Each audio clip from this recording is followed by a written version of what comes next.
Magandang umaga mga kamama. Napakaganda ng araw ko ngayon. Nahuli ako ng pulis, napakaaga pa. Madilim pa mga kamama sa paligid. Umalis na yung pulis, hindi naman pwede tayo mag-video kasi baka lalo tayong hulihin. At napakalapit ng bahay ko, yung pala pagdating sa kanto, nasundan ako, na-check na yung aking plate number. So ngayon yun, napakaganda ng araw natin ngayon mga kamama. Mamaya ikukwento ko sa inyo sa loob kung bakit ako nahuli. Ang ginamit ko ngayon ay ang sasakyan ng ating kapapa.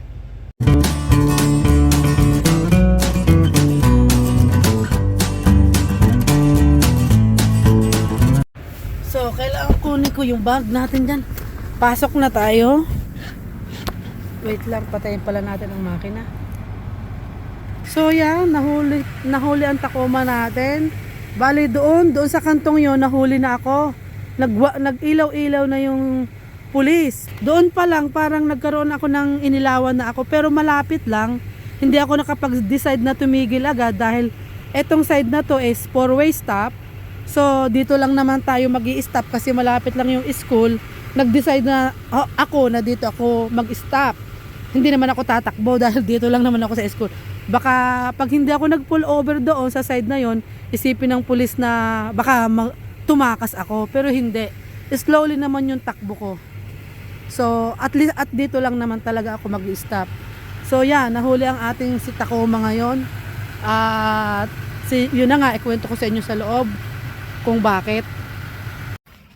Pasok na tayo mga kamama sa loob ng school. At tumawag tayo sa kapapa natin. Nasabi ko na nahuli ako. Yun, si kabebe natin nagsisisigaw. Nahuli si mama ng pulis. Malungkot tayo talaga. Magbabayad tayo sa oras ng walang kalaban-laban. Sayang lang yung isang araw kong trabaho. Ang laki ng penalty pala. Lesson learned na lang mga kamama. Ay naku, malungkot ako ngayon. Araw ng Martes. Malungkot ako dahil nahuli si kamama.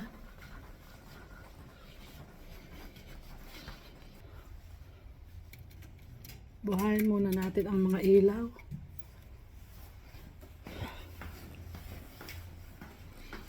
At mag-check tayo sa labas kung ano yung sitwasyon ng sidewalk natin. And then ipagpapatuloy ko yung kwento ko kung bakit ako nahuli.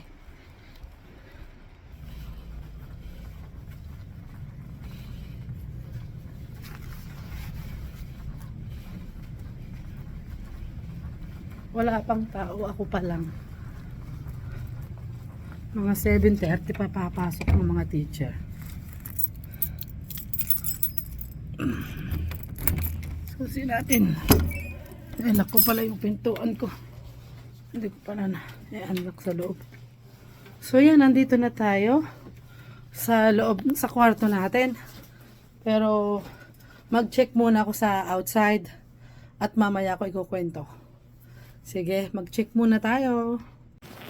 So mga kamama, nagtunaw. Nakita nyo? Napakakintab niya, napakadulas niyan. Kailangan lagyan natin yan ng asin at saka yung rock chips. Kasi delikado sa mga bata ito. So maglalagay tayo ngayon ng pangtunaw ng isno at saka rock chips. At tayo dito sa bodega.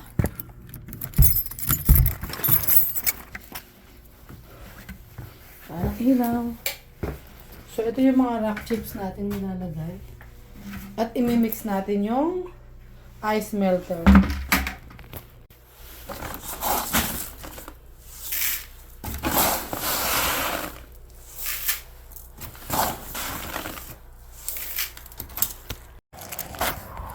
Grabe ang kintab oh. Ang kintab. Yan, madulas. Ayan oh. Nanggagaling dun sa tubo. Kailangan gumawa na naman ako ng paraan. Lalagyan ko siya ng salusoy papunta doon sa gilid. Para yung tubig hindi dito pumunta. Doon natin papupuntahin. Gagawa tayo ngayon ng sahudan.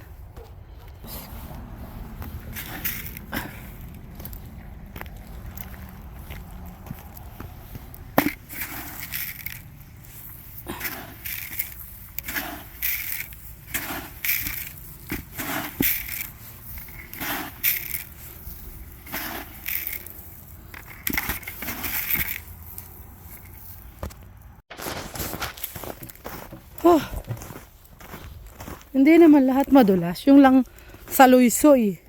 Yung tubig dyan. Yan, sa mga ganyan. Tapos, sa araw, tutulo kasi nagme-melt.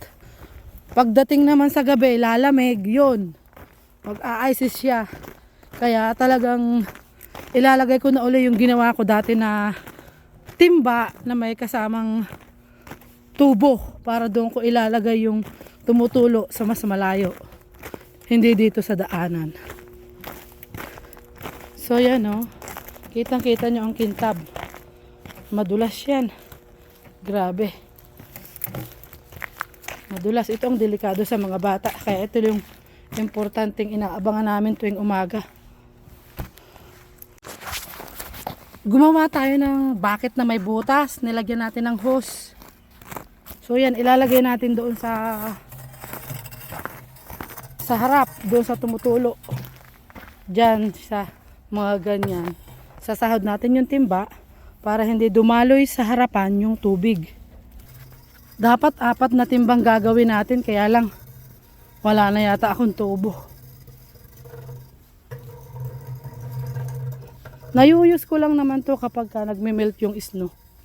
Pag snow, alisin ko na naman. Kasi baka matambakan ng snow, mag-frozen din. Hindi makakere ng tubig. So yan, yung tumutulo na yan. Ayun. Para doon dadaloy papunta doon sa dulo. Para hindi dito. Kasi daanan to ng mga bata. So at least kung doon mag-absorb ng konti sa gitna, konti na lang yung dadaloy na tubig dito sa hindi yung ganito kadami. Kasi nga madulas pag gabi. Magpo-frozen sila sa gabi dahil malamig. Kailangan ko pang isa doon dito sa pinaka-front. Gagawa pa si kapapa natin. Magpapabutas pa ako ng isang timba. Yan o. Kita nyo. Yun yung tumutulo. Lalagyan natin yun. So yan, nagwo-works na po yung improvise natin. Ayan o, tumutulo dito. Pag napuno yan, yan dadaan, doon natin papadaanin para ma-absorb ng lupa. Para hindi kumalat dito ang mga tubig. E-check natin yung isa natin sa likod. Kung anong nangyari. Kung nag-works na ba siya. Kasi nga nagme-melt na yung mga snow. Kakalat yung tubig. Pagkalat yan, mamayang alas 6, mag-stop na yung daloy ng tubig yan unti-unti dahil lumalamig na. So yan o, nakita nyo o. Para hindi daanan ng bata kasi sobrang icy o. At least winarningan natin ang mga bata to make it sure na hindi sila madadapa. Na wag nilang daanan yon dahil madulas. Number 1 po, safety ng mga estudyante ang ating concern dito. Kaya lagi tayo mag-check pag icy yung paligid. Mukhang nag-works na po yung isa natin dito nilagay. Nawala na yung tubig dito. So yun o, nakita nyo puno na. Nakita nyo tumutulo. So yan, ito po yung tubig dadaan yan dyan. Try nga natin dito. So yan. Ayan yung tubig. Nadaan doon sa kabila. Tumulo na kaya? Tingnan natin kung tumutulo dito sa kabila. Wala pa. Hindi pa. Ayun o. Yun o. Kita nyo? Yan o, nakatulo dito oh. Diyan yung tubig, pumupunta. Para hindi kumalat yung tubig dyan sa walkway natin. Try natin. Yun. Nag-works na po. Thank you. Para bukas na umaga hindi masyadong icy dito. Yun, break time na ng mga bata. So yan po ang purpose ng improvise natin na ginawa. Para hindi po masyadong kumalat yung tubig dyan at mag-icy pag umaga. So yun. Balik na tayo sa loob. Break time na ng mga bata. Bali, maglalaro sila sa park. Maglalagay na tayo ngayon ng mga basurahan. Kasi pagpasok nila, after 30 minutes ng laro, papasok sila at lunch na nila. Laro sila sa dyan. Lalaro sila sa park. So pasok na tayo. Hello mga kamama, ipagpatuloy natin ang kwento. So yun nga mga kamama, ang dahilan pala kaya ako pinol over ng pulis dahil na-detect niya ang aking sasakyan ay expired na ang registration. Kaya pala ako nagtataka bakit ako pinol over ng pulis ay sumunod naman ako sa rules ng daan. Yun pala ang dahilan. So yun nga, nung nakausap ko ang pulis, yun nga dahilan daw kung bakit ako pinol over ay ang aking sasakyan ay ano na, expired na ang registration. Yun ang at alam nyo ba mga kamama, kung gaano katagal na na-expired? From October 20, end of October pa pala na expired, ano na ngayon, January na. Napakatagal na. Siguro sobrang busy. Kaya hindi na rin naaalala. Dati-rati kasi, ang aming insurance, nagre-remind siya at nagpapadala ng notification kapag malapit nang ma-expired ang mga registration ng sasakyan namin. So, bali ang aming insurance ay intact. Hindi ko lang alam kung bakit hindi nakareceive si kapapa natin ng notification ngayon. Kaya yon, nakaligtaan namin na ang truck pala namin ay expired na. For almost 2.5 months na siguro. So yun nga mga kamama, ang pinakamagandang gawin pala natin, huwag tayong umasa sa mga reminders or notification. At the same time, kailangan pala talaga magagawa tayo ng papel, ididikit natin sa ating mga wall.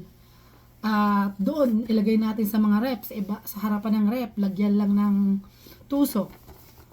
At the best na lagi mo siyang makikita, i-remind ka na kailangan lahat ng mga bayarin mo na isusulat mo dito para hindi mo nakakaligtaan. So para pag mahilig ka magluto or makita mo, oh, kailangan ko na palang bayaran to, due date na pala to ngayong araw na to. Yung pala ang pinaka-the best. Kailangan may listahan talaga tayo para hindi natin nakakalimutan kasi napaka-importante ng sasakyan dito sa Canada. So at pinagbabawal, syempre naman na mag-drive ka ng hindi nakarehistro ang sasakyan mo. Ayan ay bawal na bawal. So yun nga, napakalaki ng ating na binayaran ngayon. Bali ang penalty natin ay napakamahal kapag ka pala na yun nga nakalimutan mo mag-registered or hindi nakarehistro ang sasakyan mo. Ang mahal pala ng penalty. Yun nga, kasalanan namin yun ni Kapapa. Pero by the way, yung truck namin, hindi talaga ako nagda-drive, si Kapapa natin. Sa kadahilan ng may appointment siya sa city, ang gusto niyang gamitin ay yung SUV namin na ako ang gumagamit. So nag-swap muna kami ng sasakyan. Natsempuhan naman na ang pulis ay paikot-ikot. Ayun, natsempuhan ng sasakyan ng yung ginamit kong sasakyan, yung pala expired na. Yun talaga. Minsan talaga nagigising tayo sa ating mga pagkakamali ng unexpected talaga. So yun minsan aral din talaga sa atin yun na, hoy, gumising ka, ang lisensya mo, ang registration mo expired na, i-renew mo na. Parang ganun lang, ginising lang tayo mga aral ba? Yan yung mga aral sa atin. Inaamin ko na nagkasala kami. So kailangan bayaran ng kasalanan, yun.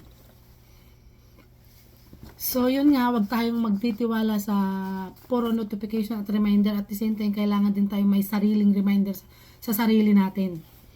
Na, yun nga, maglagay ka sa cellphone, reminder sa cellphone. Yun, sometimes may notification from insurance. And the most important thing, ay meron kang listahan ng mga bayarin mo para alam natin kung ano yung mga kailangan na nating bayaran at mga due date na mga utang natin. So yun, dahil dito nga sa Canada ay puro utang ang mga tao. So yun nga, eto yung binayaran natin sa ating pagka-penalty na pagkahuli ng pulis, napakalaki. Ipapakita ko sa inyo kung magkano ang halaga. So yan, ang binayaran natin, $333 po for the penalty ng hindi ka na green nyo ng rehistro ng iyong sasakyan. Yan. So, ngayon, nung nagparehistro naman na tayo, inirenew natin yung sasakyan, ito naman ang binayaran natin. 153 mga kamama. So, dapat yung 333 ay hindi natin binayaran. So, yun nga, nobody's perfect. Nakakalimot tayo minsan, pero yung mga ganong bagay na na-experience natin ay nagdudulot sa atin ng aral. So, para at least lalo tayong maging aware sa mga bagay-bagay. 333. Ayun. Umabot ang binayaran natin ng kulang-kulang 500.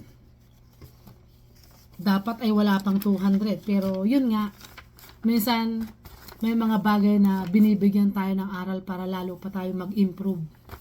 Sabi nga nila, lalo tayo mag-i-improve minsan kapag nakaka-encounter tayo ng pagkakamali.